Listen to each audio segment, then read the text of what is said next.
The line I drew. When I was 15, my world crumbled. My mother was dying of brain cancer. A brutal, 9-month decline.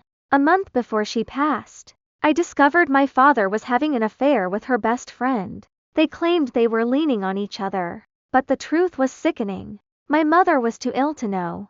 I immediately moved in with my maternal grandparents. The day of the funeral, I learned the full, ugly truth.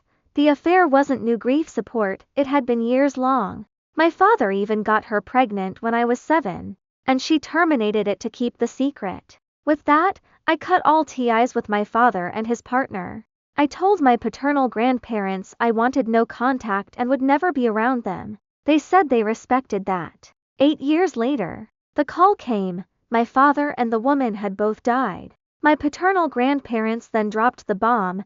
They had a 2-year-old daughter together. My half-sister, now without parents. They asked me to contact the social worker and take her in, offering financial help. She needs a home. And they pleaded, and you are her sister. I was unmoving. I am not contacting anybody. And I am not taking in some random child. They insisted she was my flesh and blood, urging me to forget the affair and the betrayal, just seeing her as family. I told them if they were so concerned, they could take her in.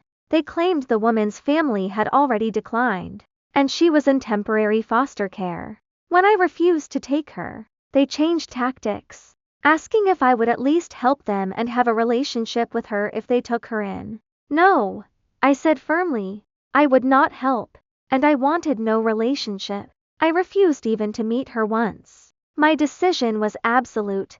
Their choice would be made without my involvement. They began harassing my maternal grandparents, demanding they convinced me to give the child a chance. They called my stance cold. My mother's parents stood by me and gave me a heads up. I gave my paternal grandparents a final warning: stop, or I cut them off. 2. I told them this was not my problem and I refused to make it one. When they argued they couldn't do it alone, I blocked them. 5 days later, they resumed contact, calling my maternal grandparents again and saying awful things about me.